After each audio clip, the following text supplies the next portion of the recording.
అనకాపల్లిలో తారలు దిగివచ్చిన వేళ ధరలు దిగివచ్చిన వేళ ఏప్రిల్ 3న శుభప్రదం షాపింగ్ మాల్ ప్రారంభోత్సవ వేడుకకి శుభాహ్వానం. మతం మారితే రిజర్వేషన్ వర్తిస్తుందా? ఇప్పుడు దేశవ్యాప్తంగా ఆసక్తికరంగా జరుగుతున్నటువంటి చర్చ ఇదే. ఆంధ్రప్రదేశ్లో దీనిపైన ప్రత్యేక రౌండ్ టేబుల్ సమావేశాలు కూడా జరుగుతున్నాయి.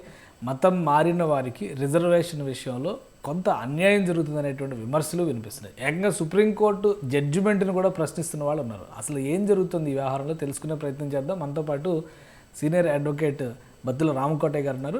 రామకోటయ్య గారు నమస్తే. నమస్తే కేశవ్ గారు.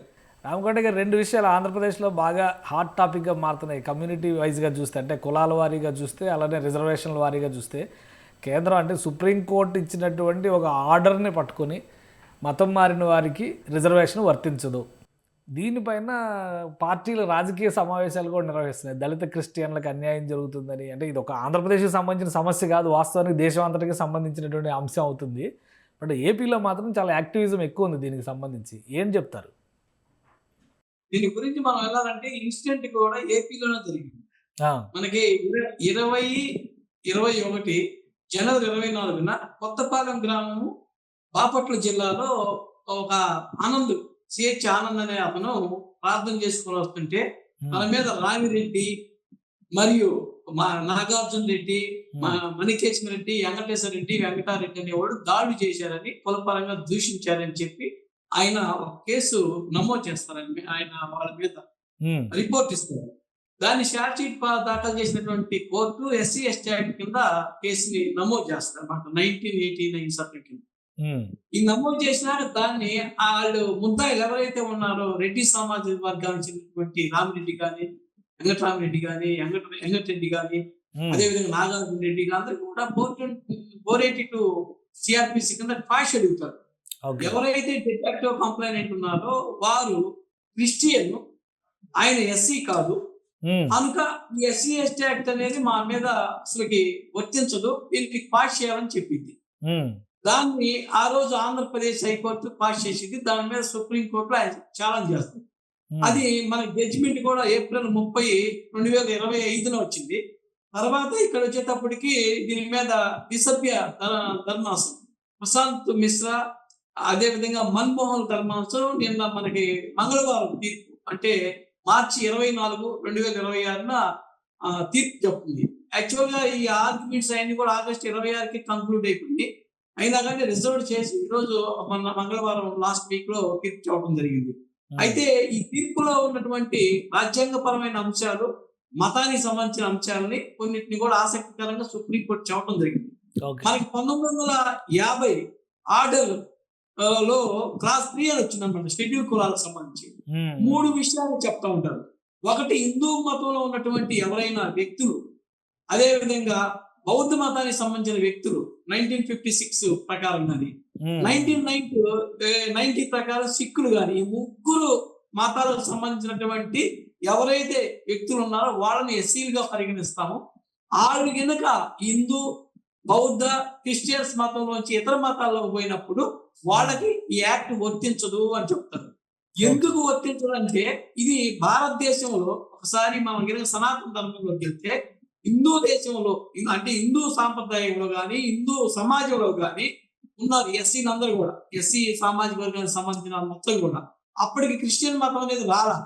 ఈ రాని నేపథ్యంలో వాళ్ళని మనం వివక్షతగా, అంతరాంతరంగా చూస్తున్నాం. కాబట్టి ఎక్కడైతే సామాజిక వివక్షతకు లోనయ్యారో వాళ్ళకి ఎస్సీలని గుర్తించడం జరిగింది. కాబట్టి వాళ్ళనే ఎస్సీలుగా పరిగణించాలనేది ఒక ఆస్పెక్ట్. రెండో ఆస్పెక్ట్ ఏంటంటే, ఒక కీలకమైన అంశం, క్రిస్టియానిటీలో కులం లేదు. క్రిస్టియానిటీ అనేది కులం లేదు. కులం లేదు కాబట్టి కులం లేని వాళ్ళకి కులాన్ని ఏ విధంగా ఆపాదిస్తారు? ఇక్కడ హిందూ మతంలోనే కులాలు ఉన్నాయి, అక్కడ క్రిస్టియానిటీ కులం లేదు కాబట్టి క్రిస్టియన్ గా ఉన్న వాళ్ళకి లేరు. ఈ ఏదైతే ఆనంద్ ఉన్నాడో ఆయన మతం మార్పిడయ్యాడు కాబట్టి మతం మారినటువంటి క్రిస్టియానిటీకి కానీ, అదేవిధంగా ముస్లింస్ కానీ ఇది వర్తించదు, ఎస్సీలుగా పరిగణించడానికి లేదు. అందుకని చెప్పి సుప్రీంకోర్టు కూడా హైకోర్టులో ఏదైతే క్వాష్ చేసిందో దాన్ని సమర్థించడం జరిగింది. ఇక్కడే చర్చ అంతా కూడా నడుస్తుంది. ఎందుకు సమర్థించిందనే దాని మీద ఇప్పుడున్నటువంటి ఎస్సీలో ఎవరైతే కొంతమంది మత మార్పిడైన వాళ్ళు కానీ, లౌకికవాదంతో మాట్లాడే వ్యక్తులు కానీ, వాళ్ళందరూ కూడా ఈ రోజు వాయిస్ ని ప్రజాస్వామ్యంలో ఇది మనకి అందించడానికి, స్వాగతించడానికి జడ్జిమెంట్ లేదు అని చెబుతున్నారు. చెప్పడానికి కూడా ఒక ప్రధానమైనటువంటి కారణం ఉంది. మనకి ఇక్కడ ఇది చూస్తే రాజ్యాంగంలోకి వెళ్ళిపోవాలి, రాజ్యాంగం యొక్క లోతుల్లోకి వెళ్ళాలి. మనం ఆర్టికల్ 441 క్లాస్ 1 ప్రకారం అసలు కులాలను నిర్దేశించారు. అదేవిధంగా ఆర్టికల్ 13 ప్రకారం దాన్ని వైలేట్ కాకుండా ఫండమెంటల్ రైట్స్ ని.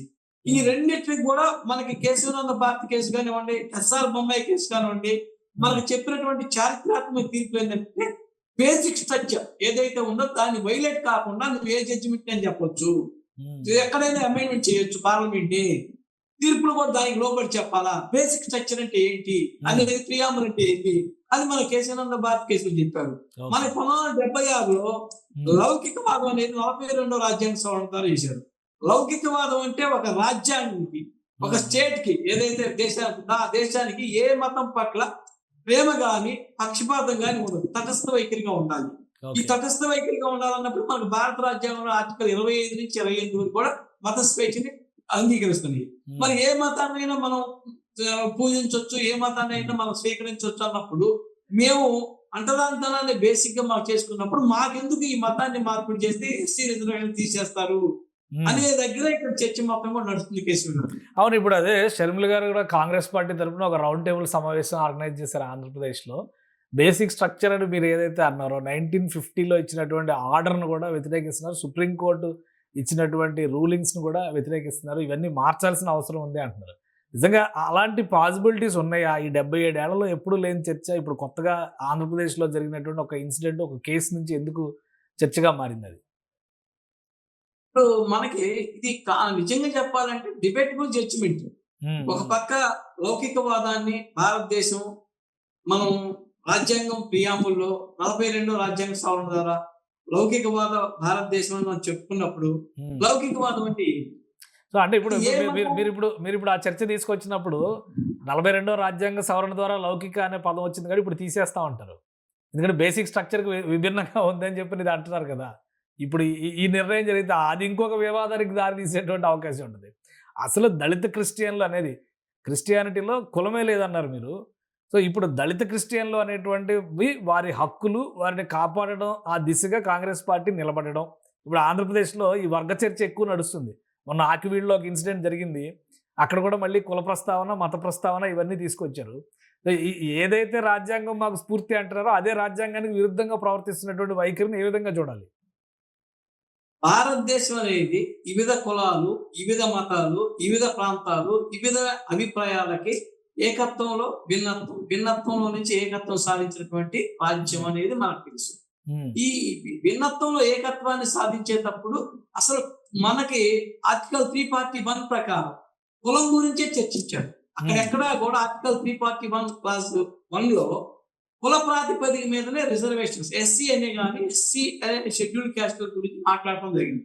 ఎక్కడ కూడా ఈ షెడ్యూల్ క్యాస్ట్ అనేవాడు ఫలానా మతం అనే ప్రస్తావన రాలేదు. అంటే షెడ్యూల్ కులాలు, షెడ్యూల్ జాతులు, షెడ్యూల్ తెగలు ఆ ప్రాంతంలో నివసిస్తున్నటువంటి సమూహాన్ని బేస్ చేసుకొని ఒక కులంగా మనం ఆ రోజు తీసుకోవడం ప్రాతిపదిక.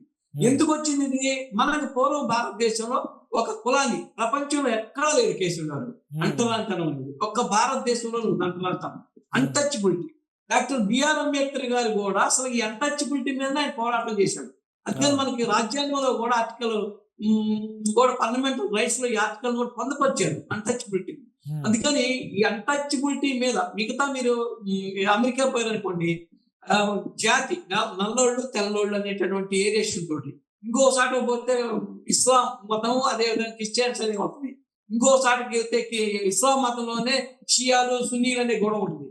కానీ ప్రపంచంలో ఎక్కడా లేనటువంటి ఒక అన్టచబిలిటీ, మనిషిని మనిషిగా చూడకుండా, ఒక మనిషి అనేవాడు భూమి మీద పుడితే పక్క మనిషిని మనిషిగా గుర్తించకుండా వాడు నడిచిన దారిలో నడవకూడదని, వాడు తిన్న దాంట్లో తినకూడదని, వాడి పక్కన కూర్చోకూడదని ఒక సంస్కృతి, అది హిందూ ఫిలాసఫీలో ఉన్నటువంటి గొప్ప వాళ్ళు కూడా దాన్ని వ్యతిరేకించారు.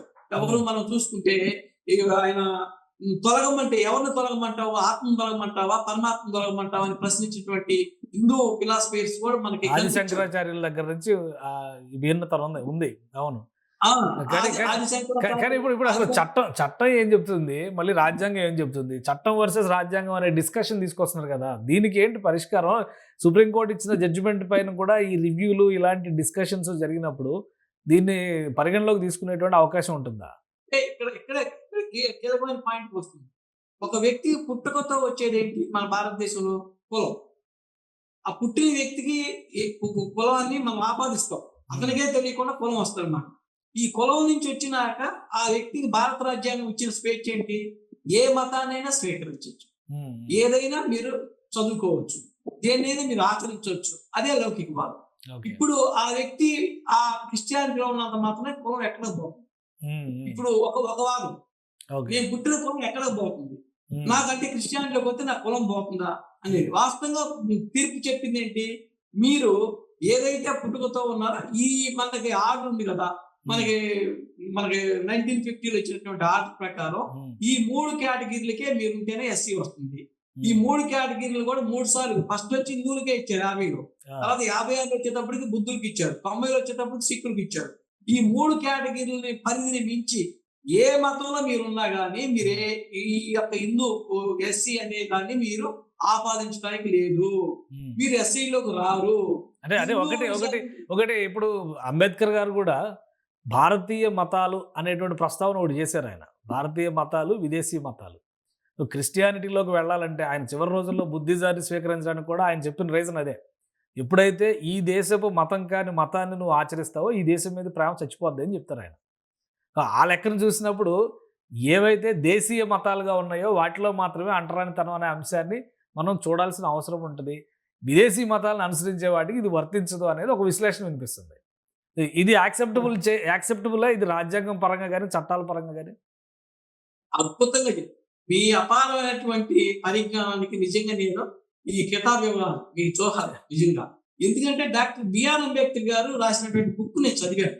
హిందూ మతం వచ్చేటప్పటికి కొంతమందికి సంబంధించింది, ఇస్లామిక్ మతం వచ్చేటప్పటికి కొంతమందికి సంబంధించింది, క్రిస్టియానిటీ కూడా విదేశీ మతం.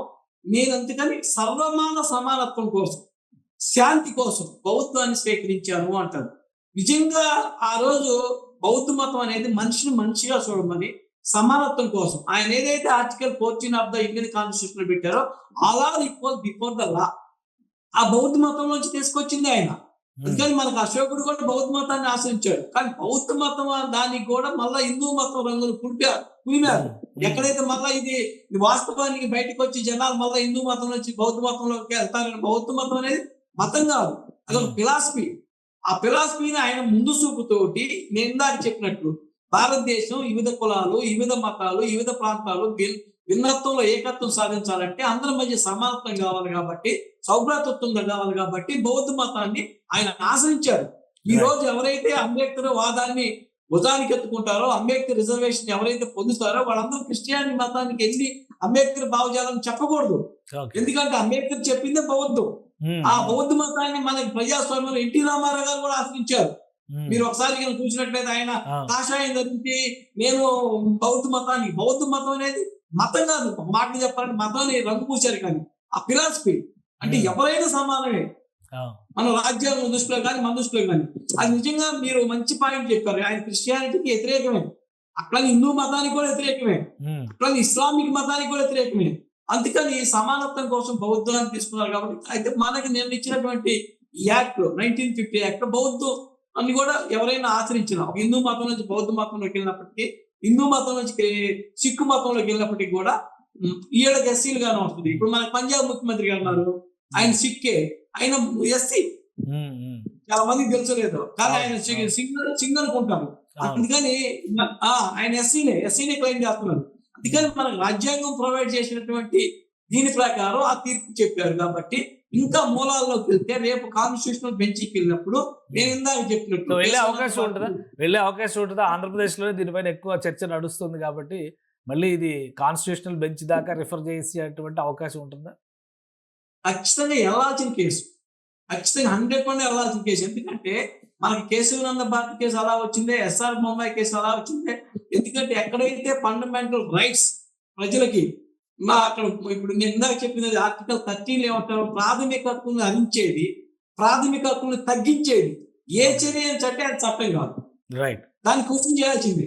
ఇక్కడ Right. ఇప్పుడు వాళ్ళు ఏం చెబుతున్నారు, మా ప్రాథమిక హక్కుల్ని ఈ జడ్జిమెంట్ హరిస్తుంది అన్నారు. వాళ్ళు ఏం చెబుతున్నారు, ప్రాథమిక హక్కులు ఎక్కడ ఉన్నాయి? Part 3 of the Indian constitution లో ఉన్నాయి. Part 3 of the Indian constitution మీరు కనుక చూసినట్లయితే ఆర్టికల్ 25 నుంచి 28 దాకా చూసినట్లయితే మన మత స్వేచ్ఛ గురించి చెబుతా ఉంది.